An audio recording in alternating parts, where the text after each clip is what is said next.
Natamani iwe hadithi, watu wajue nasimulia, maana ninayopitia kila siku ni kulia. Huduma naona vita, mke naye anisumbua, ila imani yangu ipo kwa Mungu, naamini mambo yatabadilika. Abigaili, mke wangu we, naamini utabadilika. Abigaili, mke wangu we, na mimi nitafarijika. Mchungaji wa mtaa, usikate tamaa, yote yatakwisha. Huduma yako itakuwa, wala hautalia tena. Songa mbele. I wish nijue mimi ni nani, nimetoka wapi, chimbuko langu lipi, ila sina majibu. Nimebaki na Mungu wangu tu, na yote yanaonisibu namwambiaga Mungu wangu tu. Abigaili, mke wangu we, amini utabadilika. Abigaili, mke wangu we. Mama Rama,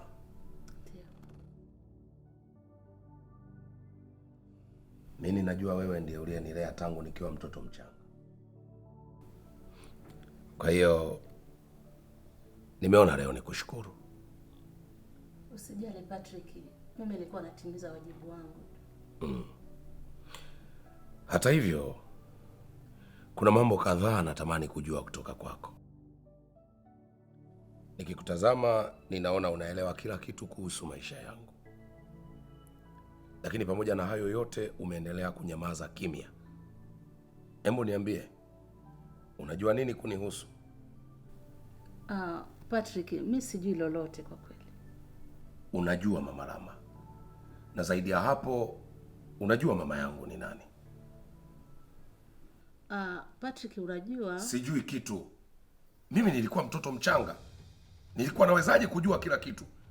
Nilikuwa nawezaje kujua mama yangu ni nani na nani anaendelea na nani? Wewe ndiye unayejua. Tafadhali, naomba uniambie mama yangu ni nani? Patrick, kweli mama yako ni Maya. Mwongo mkubwa. Mwongo mkubwa wewe. Maya kwa kinywa chake ameniambia kwamba yeye si mama yangu na wala hajawahi kunizaa mimi. Iweje wewe Mama Rama, mtu uliyeishi katika familia hii tangu nikiwa mtoto mchanga, usijue hilo? Ni kweli Patrick, mama yako ni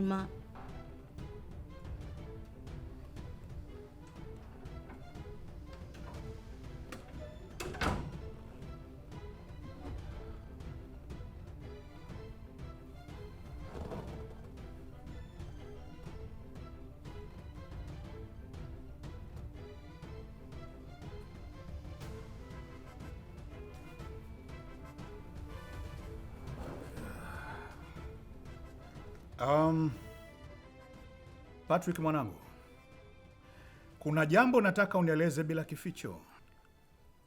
Kuna nini baba? Kwa nini haujawahi kuniambia kwamba upo kwenye mahusiano? Baba, mimi siko katika mahusiano yoyote. Unajua? Yes. Najua kila kitu kuhusu wewe na binti yake Tom London aitwaye Janet. Mwanangu, kama kuna kitu sintakusamehe, basi wewe kuwa na huyo binti. Tom London ni adui yangu hapa duniani mpaka akhera. Labda haujanielewa vizuri Patrick mwanangu. Janet ni binti wa mtu aliyechukua kila kitu katika maisha yangu. I mean, mtu aliyenipora kama sio kuchukua furaha yangu. Sasa sitaki kusikia tena kwamba wewe upo kwenye mahusiano na mtoto wa Tom London. Nadhani umenielewa vizuri Patrick. Nimekuelewa baba, lakini... Hakuna cha lakini Patrick. Hili jambo halihitaji majadiliano baina yetu, bali mawazo yangu ndiyo yanatakiwa kufuatwa. Vinginevyo kutatokea hatari kubwa sana katika hii nchi. Uwe na wakati mzuri Patrick mwanangu.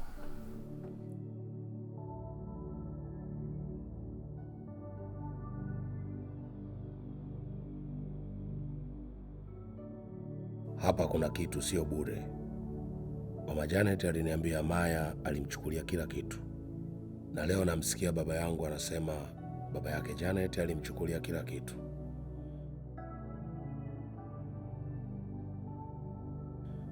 Lazima nifuatilie jambo hili kwa undani.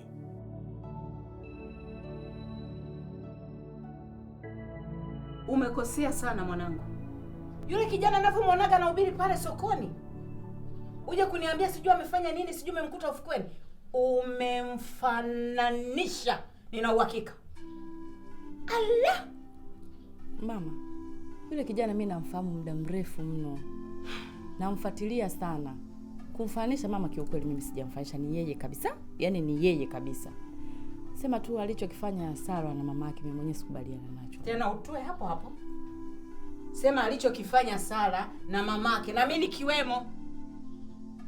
Tuchukulie ni kweli umemkuta ufukweni amefanya madhambi yake. Nyinyi ni wakina nani? Hata mumpeleke polisi.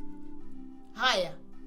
Yeye mmemfikiria mlivyompeleka polisi, mmefikiria kweli zile roho za watu anazozihubiria zikaacha maasi, zikaokoka, mmezifikiria? Amuoni kama mmeugusa ufalme wa Mungu na kuutikisa kwa sehemu?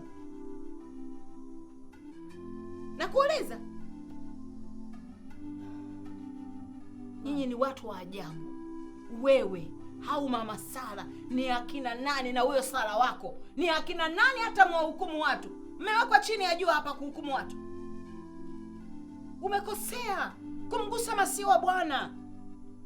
Umekosa, tena umekosa sana. Mama yangu mpenzi, mimi naomba unisamehe sana. Yaani nimekosea kwenye hili kweli, hata mimi mwenyewe nahukumiwa mamangu, nimekosea kweli. Lakini mama, nakuomba kama unawiwa, naomba tumsaidie yule kijana, umtoe polisi. Msaidie mama yangu. Sikiza nikwambie mwanangu Debora. Usijiingize kwenye matatizo yanayohusiana na watumishi wa Mungu. Nyinyi sio mahakimu hapa chini ya jua. Hilo unatakiwa ulijue. Neno la Mungu linasema, msiwaguse masihi wangu wala msiwazuru manabii wangu.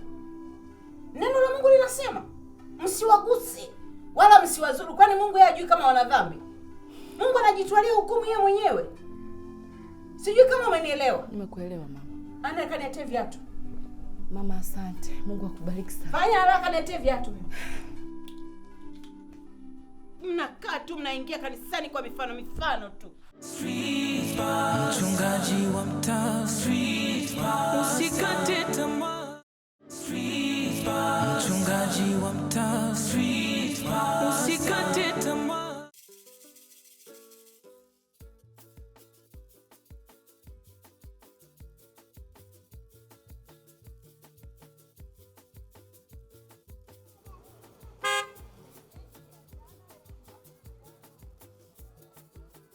Aisiwe, mtoto ni mzuri. Mimi? Ni wewe mwenyewe. Mambo mambo kwa Yesu, ujanja kuokoka. Nimeipenda sana hiyo. Naitwa Tom London. Sijui unaitwa nani? Naitwa Abigail Tom. So Tom, ni Tom London, eh? Unajua wewe ni mtoto mzuri sana. Alafu nakushangaa unatembea kwa miguu. Unajua watoto wazuri kama nyinyi kutembea kwa miguu kama wana wa Israeli, unajua sio vizuri? Unajua wakati mwingine kufanya mazoezi ni vizuri kwa ajili ya afya, Tom London. Umeniita vizuri sana. Na mimi na utaratibu wangu, mtu akiniita vizuri nampiga na kibunda.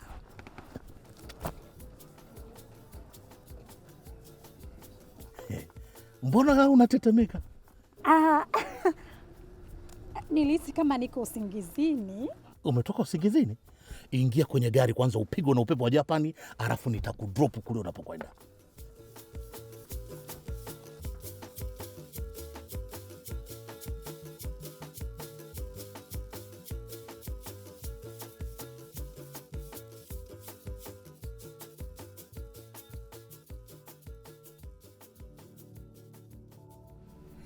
Vipi?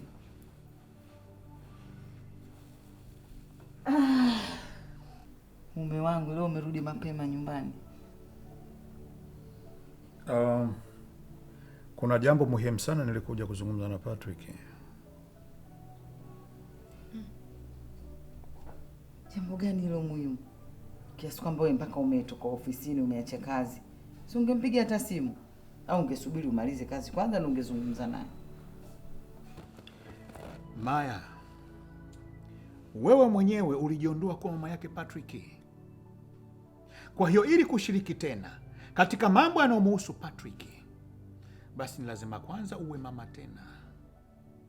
Tengeneza na Patrick, na ikibidi ujikombe kwake ili akukubali tena kama mama.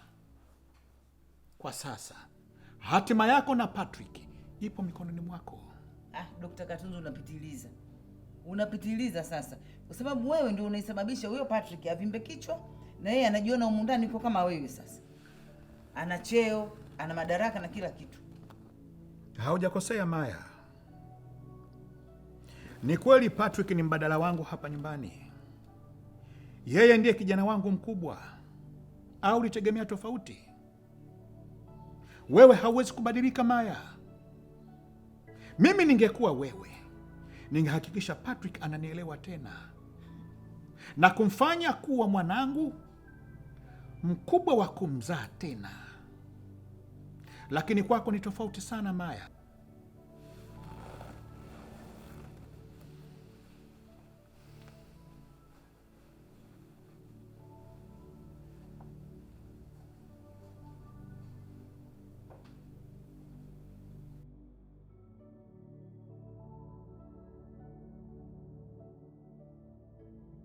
Maya, usiwe mjinga. Fanya kitu Maya, usiwe mjinga. Huyu Dr. Katunzi ameshachanganyikiwa. Hapa ni lazima mtu mmoja kati ya wawili auawe. Wewe ndio utakuwa na amani Maya. Mwanangu Yosefu Ndunguru, wewe ni thamani ya maisha yangu. Hii itakuwa sehemu sahihi sana kwako kupata malezi na makuzi mema.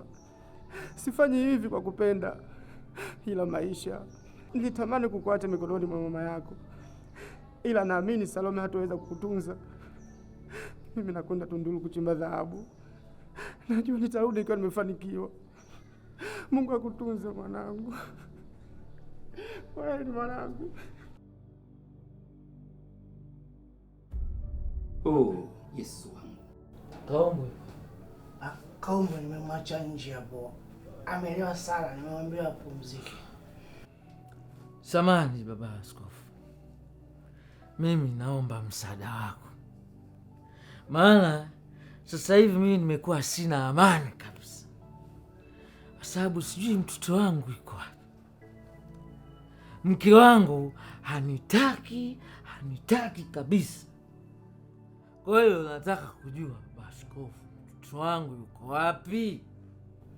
Kwa wakati huo mimi sikuwepo katika maeneo haya. Aliyekuwepo katika maeneo hayo alikuwa ni mchungaji marehemu Reverend Mwaipopo, ambaye yeye ndo aliweza kumwokota mtoto wako na ndio aliyomlea. Lakini yeye baadaye akahamishwa kwenda Tukuyu. Lakini nikasikia kwamba yule mama hakumpenda hata kidogo yule kijana. Hakumpenda hata kidogo yule mtoto wako. Wakati anasafiri, akampeleka kwenye stendi ya basi kumsafirisha arudi Dar es Salaam. Na hivi ninavyoongea na wewe, huyu kijana nasikia yupo hapa hapa Dar es Salaam. Mchungaji wa mtaa, usikate tamaa. Mchungaji wa mtaa, usikate tamaa. Sasa mtoto wangu yuko wapi? Kwa wakati huo alikuwepo marehemu Reverend Mwaipopo, lakini sisi kama kanisa tulihangaika sana kumtafuta, lakini hatuweza kumpata.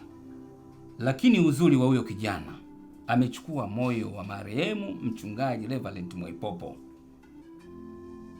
Kwa hiyo ninachokuomba, mtafute popote utapomwona, umlete kanisani, tuweze kumweka katika maadili ya kumjua Mungu na kampendeza Mungu. Sasa mimi mtoto wangu tampata wapi? Nilimleta hapa alafu leo tena nimtafute, namtafutia wapi? Yaani sasa mimi napoteza kabisa matumaini ya kupata wanangu. Mimi takufa shingo upande mimi. Usiwe na wasiwasi. Jua kila jambo Mungu analofanya kwa makusudi yake. Sisi kwa wanadamu, kwa akili yetu tuweze kufanya chochote, bali Mungu ndio tunayemtegemea. Yeye ndio anayejua nini cha kufanya. Kwa maana hiyo, siku moja utakutana na familia yako na utaanza maisha yatakuwa kama zamani. Wala usiwe na wasiwasi. Naomba tusimame tuombe. Samahani mchungaji, mimi naomba niwapishe. Hapana, tuombe wote kwa pamoja. Sawa.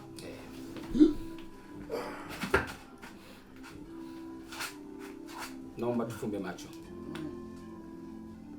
Baba yetu, katika jina lako Yesu Kristo mwana Mungu aliye hai, kwa saa hii ya jioni, kwa saa hii iliyokuwepo hapa kuja hawa ndugu zetu kwa ajili ya mtoto wao,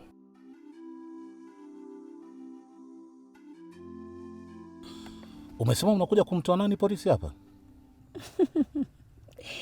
Wala usijali, unajua kosa lenyewe sio kosa kivile. Sasa niachie mimi, kwa sababu unajua sisi watu wakubwa, nikiingia hapo mikauli yangu moja tu hapa wanamtoa chap. Lakini usijali, unajua huyu kauzini wangu mwenyewe ni mnafiki sijawahi kuona, kwa sababu atataka afuatilie ajue nani aliyemtoa na kwa nini amemtoa. Kwa hiyo hii inaweza ikawa shida kidogo kwenye familia na kwa baba yangu. Mimi naona ili wewe mniachie mimi litaisha tu. Watakupiga hela baby. Yaani ukienda ovyo hapo wanakupiga hela kabisa, mimi nakwambia. Niachie mimi Tom London. Mimi nikienda pale nakwambia kauli yangu moja, wale watamwachia. Sasa wewe shida yako sijui nini? Ili niachie tu mimi, kwa sababu hata kama ukija kumtoa ni matatizo tu, kwa hiyo mimi mwenyewe nitalimaliza. Unajua sisi watu wengine ni watu wa system. Kwa hiyo wakikusumbua tu, wewe nipigie simu. Sawa? Nitapiga simu moja hapa kituoni, watu wote watachanganyikiwa hapa. Basi sawa, asante. Wewe nenda tu ukajiandae, ukaandae mazingira, baadaye tutaonana. I love you. I love you baby Tom London.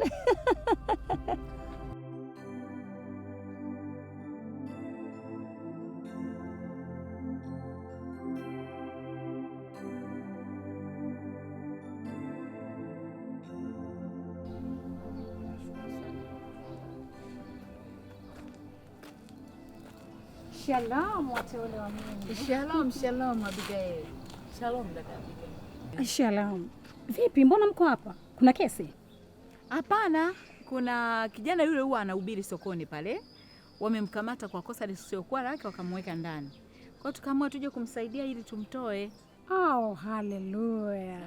Unajua nilikuwa nimepita pale sokoni, nikaa nimesikia kwamba kuna mtumishi wa Mungu amekamatwa. Kwa hiyo kile kitendo nimeguswa.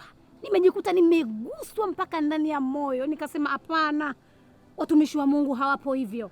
Elekea basi na wewe, ndio maana nikaamua na mimi nije kumtoa.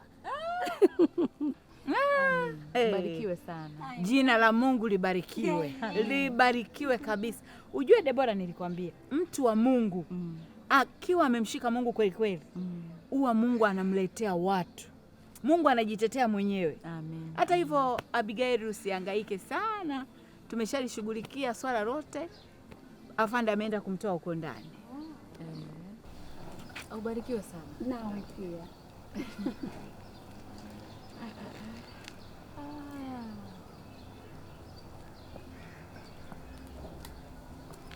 Shalom, shalom watu wa Mungu. Shalom, shalom mtumishi wa Mungu. Pole sana.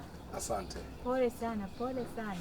Mama, ninamshukuru Mungu sana kwa ajili yako. Amina. Hakika sijui hata niseme nini, lakini yote kwa yote Mungu akubariki sana mama. Sana. Amina. Huyu ni Abigail. Abigail tuna sali naye kanisani, ni mshirika mwenzetu. Naye alipopita pale sokoni akasikia kwamba umekamatwa, akaja moja kwa moja kukutoa, akakuta lakini sisi tumeshamaliza. Kwa kweli Mungu ni mwaminifu. Dada Abigail,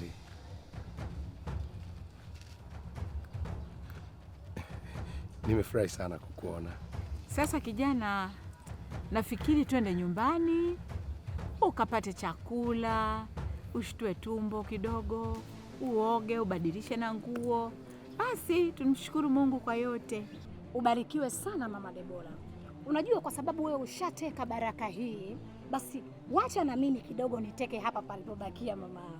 Mimi nitamchukua huyu kijana, nitampeleka nyumbani, nitampeleka shopping kidogo, baada ya hapo nitampeleka lunch. Unajua mama, hizi baraka ni kugawana. Mimi ni nani hata nizuie hilo? Limetoka kwa Bwana. Lakini sasa kijana, naomba unipe namba yako ya simu, tuendelee kuwasiliana. Tutabadilishana mawazo mawili matatu. Amen. Mama, Mungu akubariki sana. Amina, amina. Mtumishi wa Mungu, mimi naomba uniwie radhi sana sana sana. Kiukweli tulikufananisha tu. Uwe na amani, mteule wa Bwana. Hayo yalishapita. Twende. Barikiwe. Mbarikiwe sana. Mama.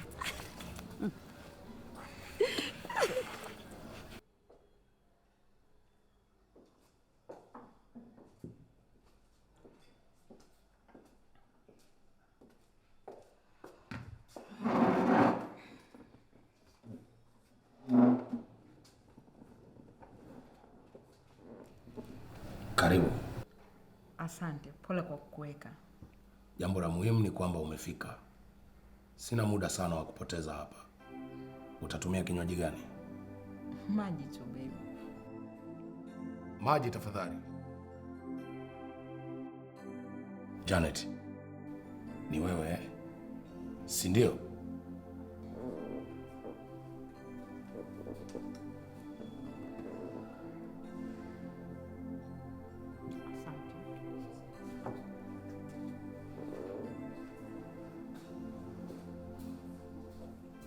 Nakuuliza.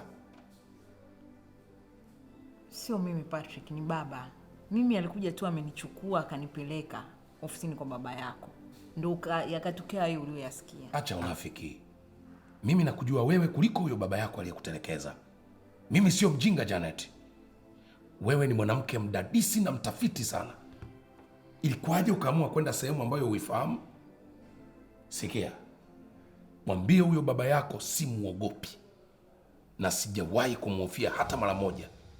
Ninaweza nikamtafuta na kumwamba makofi vile vile. Asinichukulie poa. Nitakuja kumvunja taya siku moja. Kuna haja gani ya kupanic Patrick? Kwanza mimi nilishafanya maamuzi. Tangu nilipojua kwamba Maya ni ndugu yake na mama yangu, nilishaamua kwamba tuachane. Kwa hiyo sioni kama kuna haja ya kulumbana hapa. Nani aliyekuambia mimi ni mtoto wa Maya? Wakati mama anasema, si ulikuwepo? Mbona hukukataa? Mimi sio mtoto wa Maya Janet. Na wala sina undugu na huyo ibilisi. Isipokuwa Maya alifanikiwa kunilea tu. Tena sitaki uendelee kunitajia jina la huyo ibilisi Maya. Halafu mwambie baba yako mimi sio mnyonge. Kila alichokichukua mikononi mwa baba yangu atakitapika. Kwa hiyo Patrick, wewe mama yako ni nani? Hilo sio muhimu kwako kujua. Kwa sababu wewe sio mpenzi wangu tena. Mimi mwanzo ndo niliamua hivyo kwa sababu nilijua Maya ni mama yako. Lakini tangu nimegundua kwamba Maya sio mama yako, mimi nimeamua tuendelee tena. Janet, mimi ni tofauti sana na wewe. Nimekuacha kwa sababu tofauti na hiyo. Unataka kusema nini Patrick? Mimi nimeamua kukuacha kwa sababu baba yangu hataki niwe na wewe. Unajua ni kwa nini? Ni kwa sababu baba yako alichukua kila kitu chake. Sitaki kumdisappoint baba yangu. Ni kitu gani hicho ambacho baba yangu alikichukua kwa baba yako wewe? Swali hilo nenda ukamuulize baba yako mpuuzi. kuanzia leo futa namba yangu ya simu na usinitafute tena. Kwa heri. Patrick.